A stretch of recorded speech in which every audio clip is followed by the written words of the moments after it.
Hello everyone, welcome to our lecture on chapter 2 of class 10 NCERT, that is acids, bases and salts.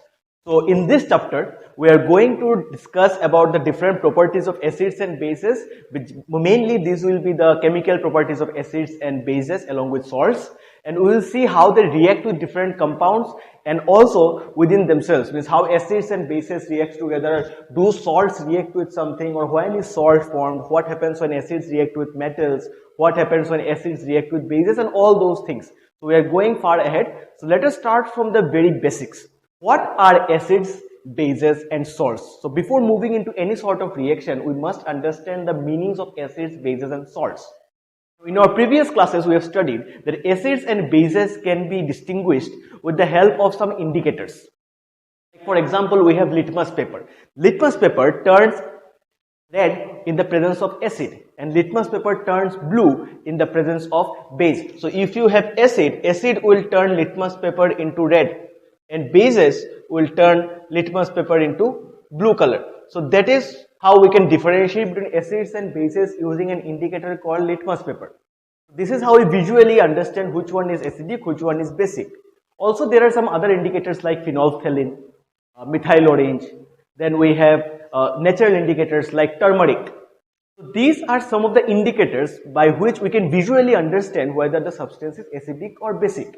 Also there is another way of understanding acids and bases, that is by our smell, called the olfactory indicator. Olfactory means that deals with smell.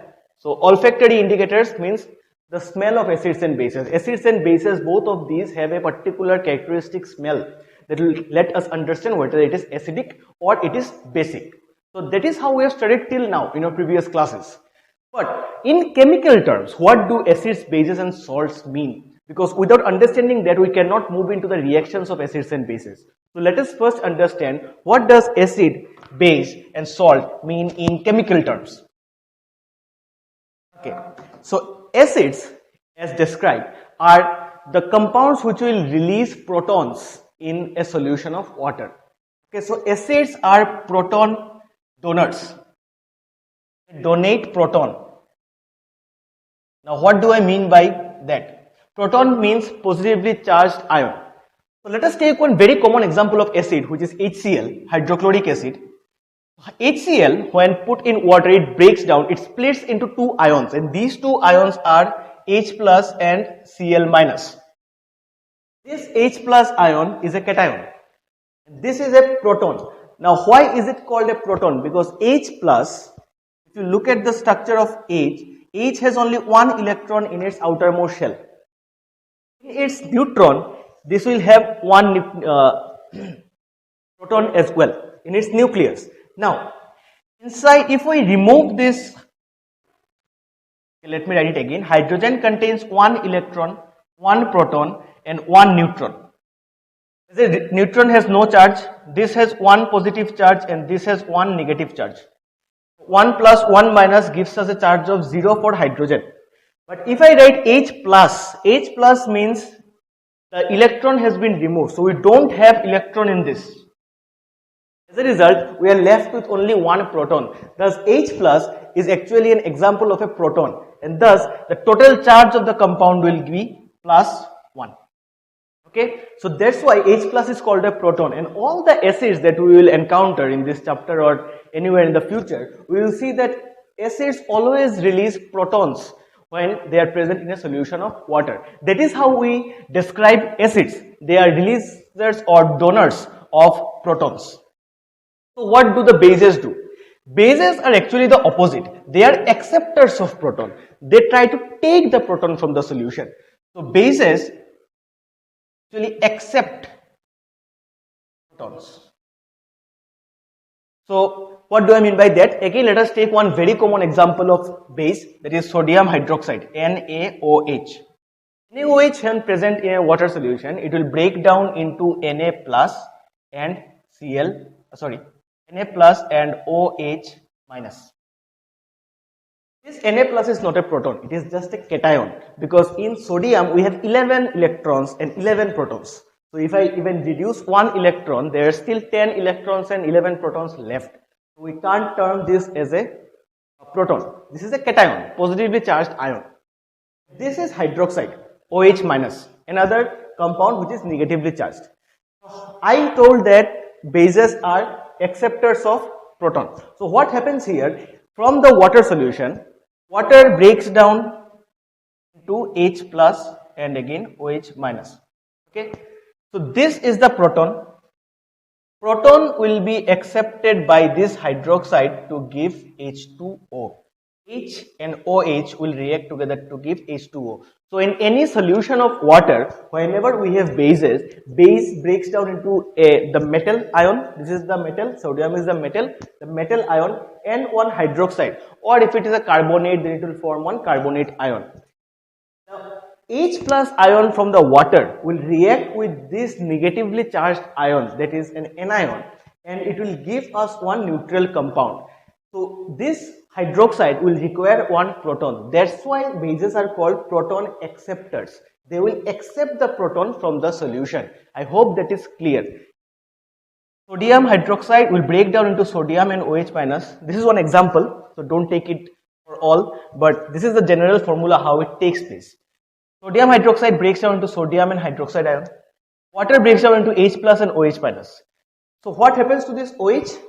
H will react to the OH to give one neutral compound. So since it is taking one hydrogen ion from the water, from the solution, that's why it is called proton acceptor. So what we have studied till now, acids are donors of proton, they will give proton to the solution, and bases are acceptors of proton, they will accept the proton from the solution. Now we are left with the third one, that is salts. What are salts? Salts are combination of anions and cations. Charged particles combine together to give salts. And if you ask whether it is acidic or basic, salts do not have any such properties. Salts are neutral compounds. So let us look into how we can form salts. Salts, one of the easiest ways or one of the most popular ways to form salts is with the help of reaction of acids and bases. So if I take one acid, HCl, and I react it with a base, NaOH, the two acids and bases we took earlier, what will be formed is, from here we will divide it into H plus and Cl minus, and this will be divided into Na plus and OH minus. Always remember that positive ions react with negative ions. Positive and positive will never react together, okay? So here Na plus and Cl minus will react to give NaCl, and H plus and OH minus will react to give water, H2O. This NaCl, as you all know, it is the common salt that we have every day in our food, sodium chloride. This sodium chloride is the salt produced. So how it is produced? By combining one proton, Na plus, and one, by combining one positively charged ion, that is cation, and a negatively charged ion, that is anion. This is a salt, and this will not be acidic or basic, because see, we cannot expect any acceptor of proton or donor of proton. Here if Na plus is released, it is not a proton. So there is no question of accepting or donation of proton. So salts are neutral. Acids are acidic obviously, and bases are basic or alkaline. Alkaline and basic means the same thing. Let's move into one last detail about acids and bases. It is the pH. I think you have all studied about pH earlier. You know what pH means. So pH will give us whether a substance is acidic or basic. pH is a scale from 1 to 14 and 7 lies in the center. Any value of pH less than 7, if it lies here from 1 to 7, it is called an acidic compound. And if the pH is between 7 and 14, it is called a basic compound. And if anything lies at 7, it is a neutral compound. Okay, so acids always have pH of less than 7, and bases always have pH greater than 7, and anything that is neutral will fall at 7. So generally salts are neutral and their pH is neutral, so their pH will be 7. Salts generally have a pH of 7, acids have pH less than 7, bases have pH greater than 7. So that is all about the introduction of acids, bases and salts. In our future videos, we will look into the different reactions that are taken place during the reaction of acids, bases and salts with different compounds and also within themselves. Thank you for watching and see you in the next one.